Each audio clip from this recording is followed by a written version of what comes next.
people deluded. Now, I'm sure you're all seeing the links in regards to Francis Cagigao. Hopefully, I've said his name correctly.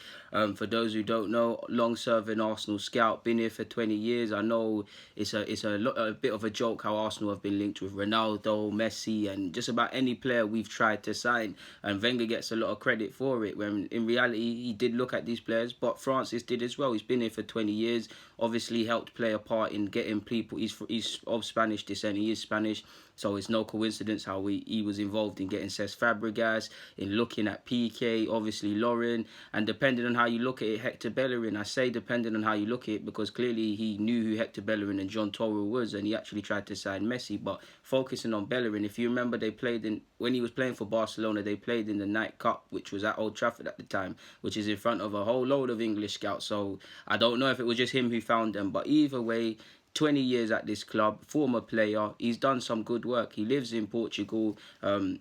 He deals with the Palencia in terms of scouting. Portugal is an area, you see me be very vocal about that, to be honest with you people. It's an area which Arsenal aren't really bearing the fruits of any labour, in that you see Benfica get a lot of players from South America and Eastern Europe to play for them and do them things there. And you're seeing a gold mine of homegrown Portuguese talent. You've got Tranquillo, you've got João Felipe, you've got João Felix, you've got Gedson Fernandes. Many examples, primarily at Benfica, which I've just said, yes, but they're dotted around. And I think we're kind of slacking in that regards. But either way, he's got experience clearly within the Spanish market. He's got experience within the Portuguese market. Allegedly, he's going to, well, I don't want to say come into the club because he's already there, but he's going to move up into the sporting. Is it technically sporting director? No, it's not. I think it is sporting director or scouting director or something like that. And then we're also looking for a technical director, such as the constant rumours. For me, clearly. Mislintat for obvious reasons and gets all the hype and gets all the love. He's good at his job, but so is Francis. If you remember, even last year when Wenger was announcing he's leaving, or the year before, it weren't the year before, when Wenger announced he's going to leave, a whole host of clubs were linked with taking Francis. You just got to type his name and go on Google and you see all of them linked with teams. So he's clearly respected within the market. I mean, again, I'm a football man, but I see someone that's clearly got 20 years of experience within this club, someone that's clearly skilled at his craft, and he's been here for 20 years and paid his dues. If it wasn't going to be Mislintat, you can't argue to get moved up in a position, and I'd be all for it, to be honest with you. Of course, I want to see more scouts and more people of expertise come into the role, but I'd be all for that, to be honest with you people. And then obviously, you've seen us linked with Monchi. Now, hopefully I've said his name correctly, the sporting director at Roma. Forgive me if I've got his actual job title wrong, but guys that will follow me on Twitter, you guys know this is the man I wanted at the club. I was tweeting it from last year. I respect what he's done a lot. He's done. We'll get on to why it could be a bad thing, but the good thing is he's worked with Unai Emery before in their model with Seville. Obviously, if you look at his work from the early 2000s to present day, he's done some terrific work. It's not just him. Obviously, he's got a team of people around him. He's obviously a coach has to coach, but Seville didn't really have that many trophies in their cabinet of recent years, and they've got 3 Europa Leagues, and a big part of that is his success, bringing in the likes of Dani Alves, Rakitic, Canute, and many more. In fact, I looked at all of them allegedly. Where's the statistic? Where is it? I've lost it, people, unfortunately, but there was a nice little statistic. Oh, there it is. He signed a lot. There was a couple players he signed for 23.5 million, and then he sold them for 170. And if you just go and look at even players like Gary Medel, forgive me if I'm wrong, he's making tidy profits on players. Now, if we're in a self-sustaining model like Arsenal, ideally you want players to progress to your first team. You want players that you don't want at this club. They need to be sold for the top dollar, and we need to probably sign some young players or players that can be sold on for profit. And he knows how to do that.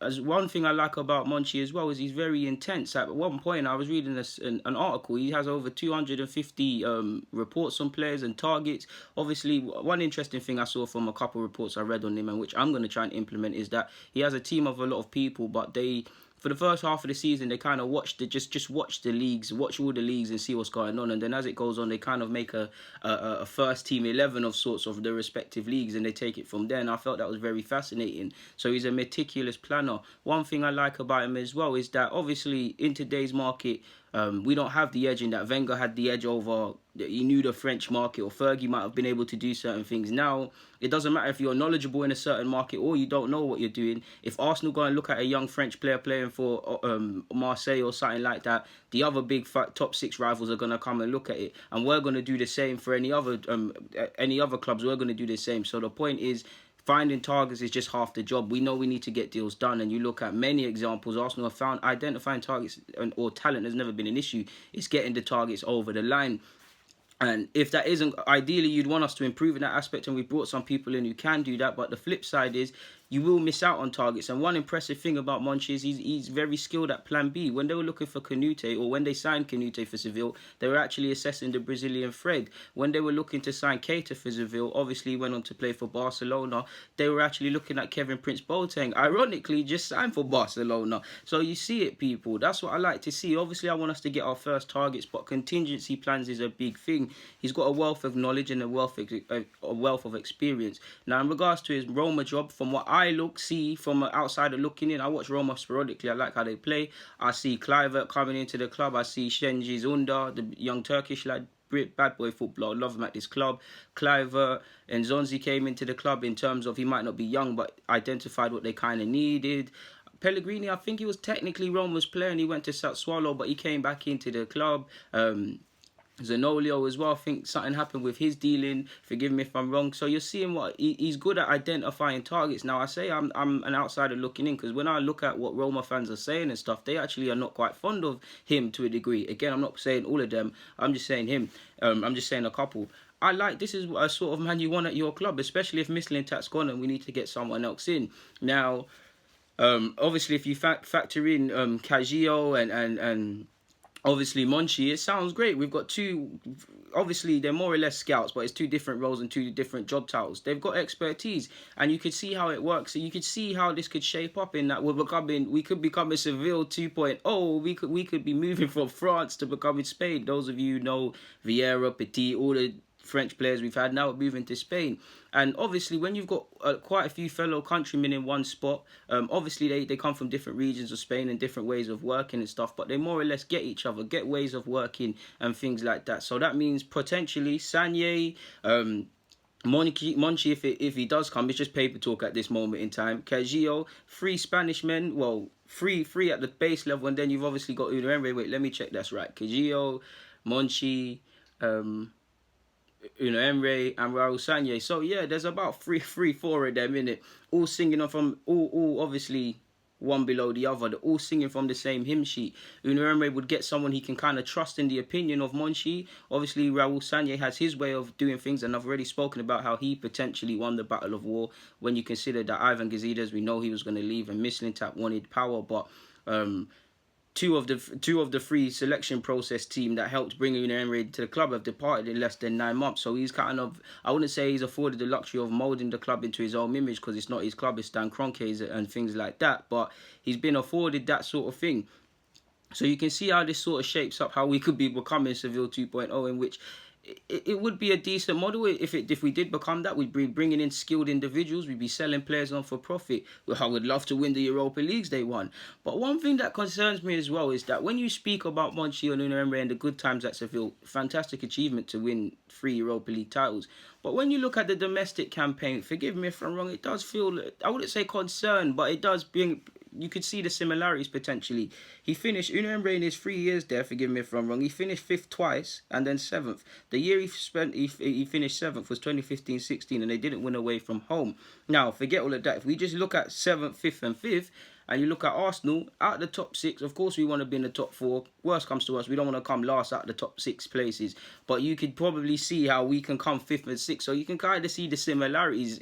And it's kind of concerning to a degree in that we're becoming Seville. And when you look at the Seville model, yes, it was Europa League. And yes, it's almost an impossible job to fight Barcelona, now Atletico and Madrid, but it just shows you or tells you that it's essentially a cup side thing. If anything, Monchi, just come here and get us a left-sided centre-half like Lynette, to be fair with you, man, because I don't know how, obviously you can see how he ended up at Barcelona. He's a sick footballer, but he really is someone that could have been signed for this club, and not just us, a couple of clubs, to be fair, missed the trick with him. But yeah, it's I can see how it could all bow together with Cagigao, Raul Sanye, Monchi if he did come in Nuno Emre and mold into this English Seville self-financing model. I can see how it develops, but we'll have to see, man. Like, for what is back to Cagigao, for what it's worth, I mean, if it was up to him, Ronaldo would be here. I mean, him and Steve Rowley brought Ronaldo into the club, and it was down to them, well, Wenger and etc. to convince him.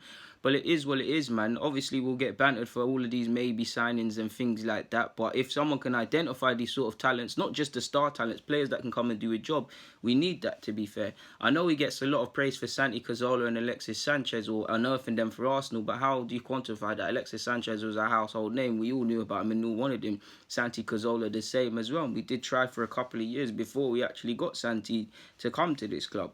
But it is what it is, man.